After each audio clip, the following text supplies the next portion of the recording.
All right, let's talk about Benjamin Morrison, the second round pick selected by the Tampa Bay Buccaneers, a very interesting cornerback prospect for them. And let's just get into it. Starting off with play like what you see on the screen. This is the player who one of his, downsides is he's had some hip injuries, and he was already kind of considered not to have the most elite turning into league, or heading into the league. But ultimately, I think that he was really good at this kind of stuff in college. Like, for example, a play like this, covering a more underneath route. Watch how when this play begins, you're going to see him really do a good job at kind of just hanging with this player. So right now, he's cut well, and at this point, while 84 for offense continues to move, Morrison's able to just stay with him the entire length of that play. I mean, he had his hand on him that entire play. The reality is his lateral movement, I think, is actually very underrated, and his shiftiness is very underrated, I probably should say, being able to hang with guys, which is important. Because,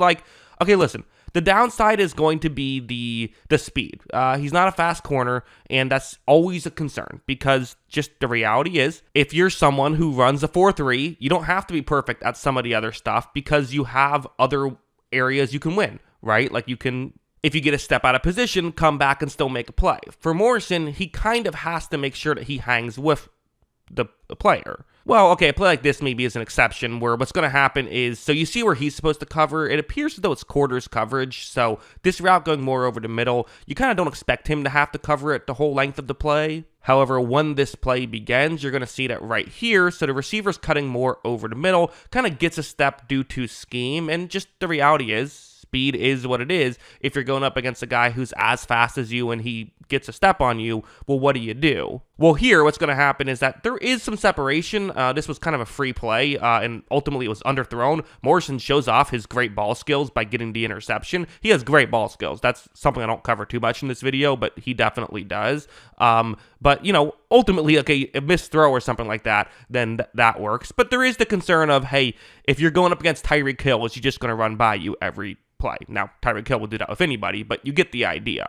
However, part of why I like this pick so much from Tampa Bay's perspective is they have Jamel Dean and they have Zion McCollum, two really fast corners. Like, if they're putting Morrison on a 4-3 guy, okay, that's just a bad decision, right? You can easily, pick who you want to have him go over. And that opens the door for something like this, which is a slant route right here. And watch just how well he covers this. Right when the play begins, you're going to see that, receiver, it's honestly a pretty good route. Fakes as though he's going towards the left and is then going to go towards the right. But look at how Morrison is just all over this right now. He's cutting while the receiver is cutting. And to me, this is just reflexes. It's vision. It's reading the play, which we don't really talk about corners reading plays too much. We almost, because it's a reactive play, not a, they kind of react to what the offense is doing, but he's reacting lightning quick here. Because of this, he stays with the receiver, and there was no point where that was a ball that should have been thrown. And again, we talk about his, great ball skills. Well, if you try to make a throw when there isn't a ton of separation, you might get burned with that. So ultimately, I think it's a kind of a perfect fit because his one negative of speed probably isn't going to come into play because he's just not going to go up against the fastest corners, and he should be pretty good. Or go up against the fastest receivers, I mean. There is one other thing I want to touch on with Morrison. There's a couple things, but really one big thing I want to touch on. Let's go over here, because I got to talk about his physicality.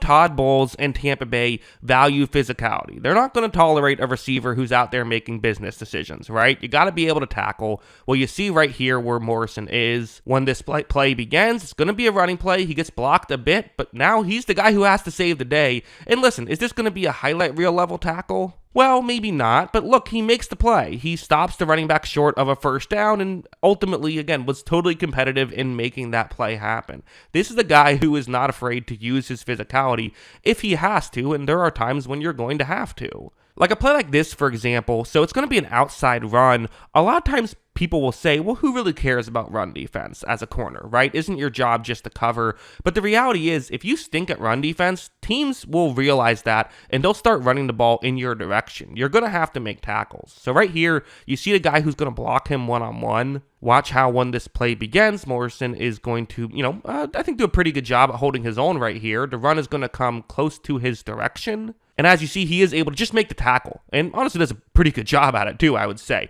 You don't need him to do a great job. You just need him to succeed. But the fact that he is a physical player who could help out on these plays will definitely come into effect. So that's definitely very positive. Heading over to a play like this, though, it is not just in the run defense game. This is just a physical corner in general. There is a bit of a Richard Sherman-ness to him in terms of how he uses his hands. This play, for example, watch how the receiver is going to try to create some contact right here. He's going to try and push Morrison. But for Morrison, you're not past 5 yards of the line of scrimmage, and, you're still in front of the player you're going up against. So, okay, you're good. Watch what he's going to do.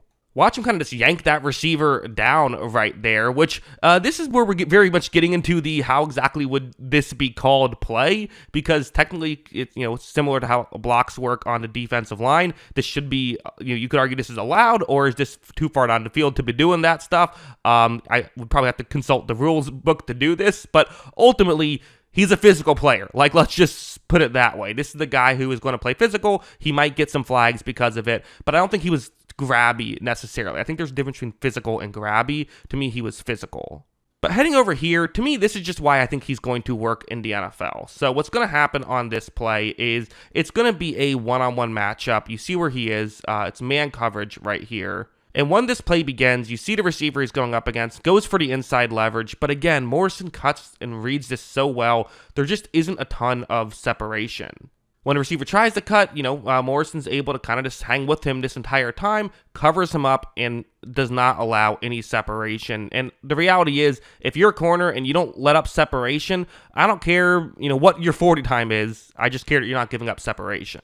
So yeah, ultimately, this is the player that, going back and diving into the film, I did my initial evaluation of all the players, but diving into the film and really thinking about him in a Tampa Bay scheme, in a Todd Bowles scheme, he feels like he could be a great fit, and also is kind of a change-up from what they currently have with Dean and McCollum.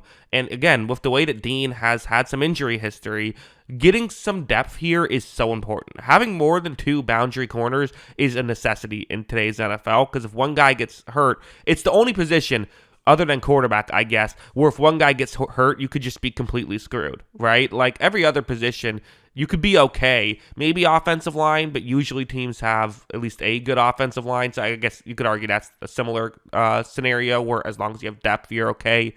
But teams tend to pay attention to that. Not every team pays attention to corner depth, but the teams that do are the ones that are still successful and still playing into January and sometimes even February. So yeah, those are my thoughts. What are yours? Let me know in the comments below. Always love hearing from you. And of course, as always, thanks for watching.